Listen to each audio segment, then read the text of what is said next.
Well, folks, I guess that's how it's done. $1 trillion investment secured with a frickin' T. The Las Vegas shooting was an assassination attempt on Saudi Crown Prince Mohammed bin Salman and was orchestrated by the same corrupt shadow government with the help of MS-13 and Obama's JV team, ISIS. Trump saved the heir of the Saudi kingdom's life. Saudi greets Saudi officials at the royal court in Riyadh. That's the reason why Trump is being honored like this. Imagine this. Imagine if one of their people had saved President Trump's life. That's the kind of deal that we're talking about here. So little reciprocity as far as they're concerned. And wonderful that that was able to be done and save the life of that guy. So let's move forward.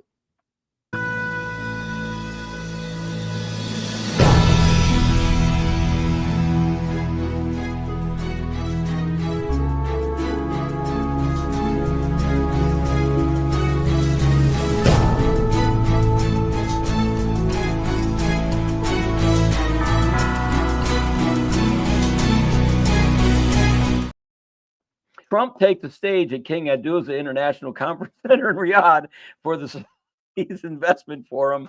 That's not funny. Everybody knows why I'm laughing, though, don't you? Yes. All right, you play this one.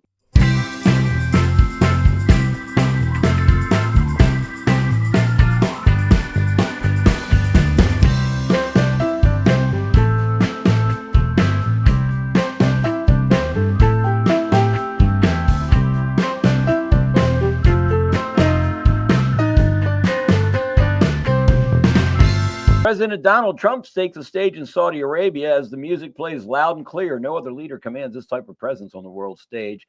This is what America's strength looks like. Trump arrives in Saudi Arabia, some massive deals could be made, and I think they were. Watch.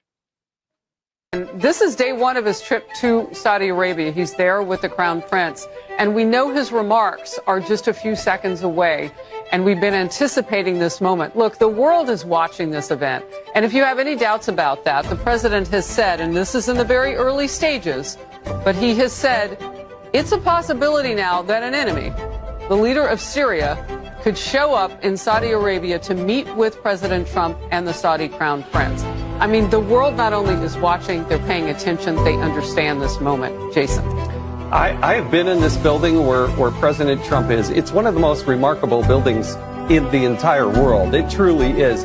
This is historic. This sends a real signal. Not only is Donald Trump is flexing the economic might of the United States of America, he's forging relationships. Meanwhile, he's pushing out China, he's pushing out Iran, he's pushing out Russia. That it is such a win-win for the United States what the president is doing right now. I wanted to ask our team, and they just have gone back to this. In Riyadh right now, we are hearing about people coming to the table with ideas, technology, and people coming to the table with a whole lot of money. So you got some deals being made. Mohammed, you sleep at night? How do you sleep? Huh? Just thinking.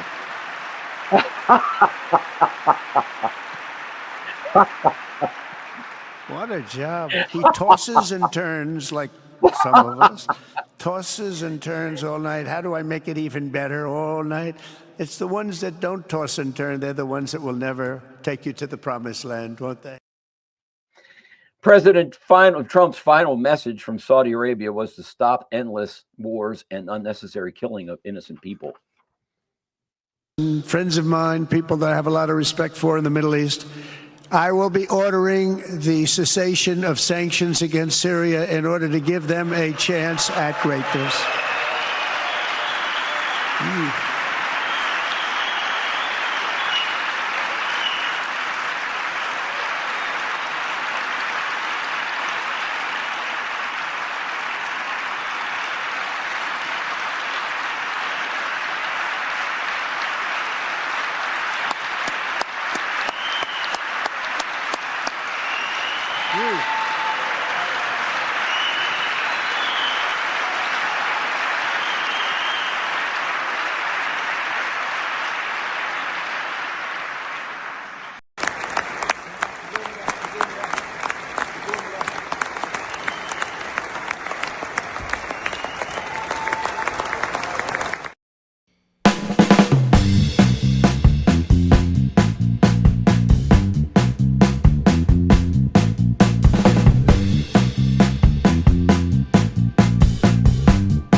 Folks, I'd like to explain the reason why YMCA song is being played there. It turns out the YMCA was the first place was started was in Guantanamo Bay.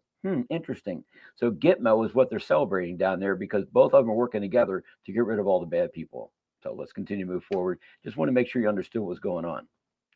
So Donald Trump is in Saudi Arabia today. As soon as he entered the Saudi Arabia airspace, he immediately got greeted by 6 F-15 Saudi Arabian fighter jets. I mean, we've sold it to them, but that's not the point. He got there, and these 6 fighter jets safely escorted him to the palace. Now, the entire time he was on his trip heading there, the left-wing mainstream media are between themselves conversating. Do you think he's gonna get the red carpet welcome? Do you think they're gonna show him he's that important? Guess what, bitch? Understand this. See, the red carpet is for VIP. What my president got is way better. My boy got welcomed purple carpet style. They gave him the purple carpet. You know what that means, bitch? Royalty. No other president have ever gotten a royal welcome the way Donald Trump got the purple carpet. Royal welcome to Saudi Arabia today. And then he went on to secure a $1 trillion deal for oil, infrastructure, AI.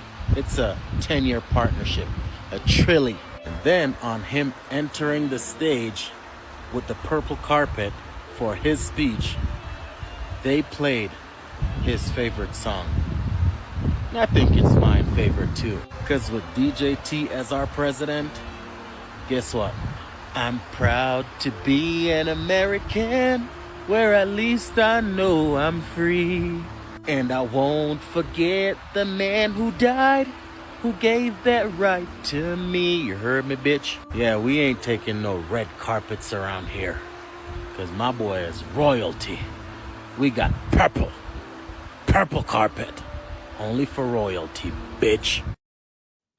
So let's talk a little bit about the color purple, and pardon the foul language, but he certainly got the point across.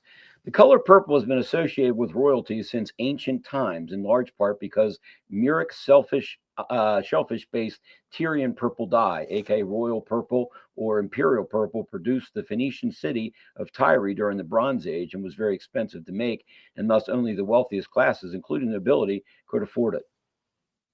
This is what we're talking about as far as the reason why purple is used. Okay.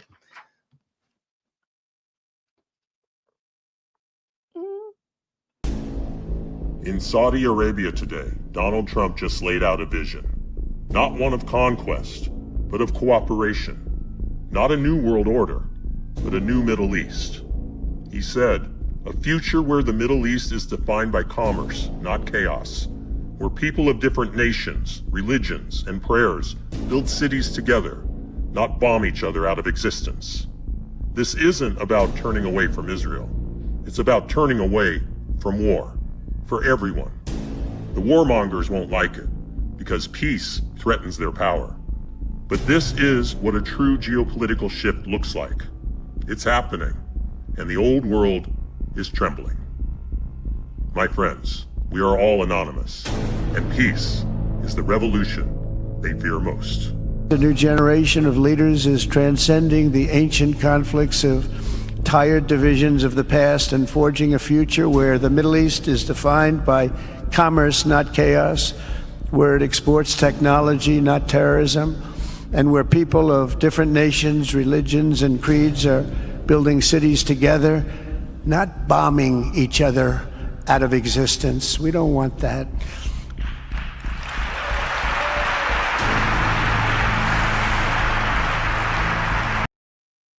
Somebody has a question. Ted, how do these deals help us rid us from the BIS? Because not being done in currencies issued by the BIS, being done in royal gold and silver. That's the reason why. The BIS is going away finally after 100 and some years, and they're putting the boot on all of our necks. I think the most terrible example that I've seen was when I went to Australia. These people have no idea how much pressure there is on their neck, and how little bit of freedom they really have. But see, it's sort of like the boiled frog syndrome we talked about before. You sort of get used to it over time. You never really realize what it is you lost. But we're going to teach them. We're going to help them out. But anyway, from here on out, don't ever give up your guns, folks, and don't ever give up the real money. Turn the digits into dimes. Don't be a dummy and hold the digits. Let's hold the dimes. 14 dimes equals 1 troy ounce. Did you know that? Folks, the people that came up with our money situation coinage long time ago were pretty daggone smart. So $1.40 in any pre-1965 coinage will give you 1 troy ounce of pure silver, not 90%, pure silver. So that's why the 14 dimes will weigh more than 1 ounce, because the fact that you're only getting 90% silver in those 14 coins. So it gives you the most amount of divisibility. Currently $1.02 over spot. That puts each dime at around $2.40, which means that each ounce of silver in American coinage will cost around $34 if you go with dimes. Now take a look at what you're looking at as far as American silver eagle. You're $36, $38, $39 an ounce. Think of that. That's as a percentage. So you pick up 10, 15, 11% or whatever of additional weight in silver if you stick with the dimes. Besides, if you ever tried selling raffle tickets at a nonprofit event, or maybe worked the bake table, what is the number one problem you always have? Getting change. So people are going to need change for their 1 ounce of silver, whether it's American Silver Eagle or whatever else. But folks, those of you that have the dimes, I suggest you be very, very careful accepting non-governmental issued money in exchange for those dimes. Let's only stick with government issued money. There's no question about its fungibility at that point in time. The question of fungibility is going to come up when you're buying bars, rounds, and Beanie Babies and trying to pass it off as money in a government. Not going to work.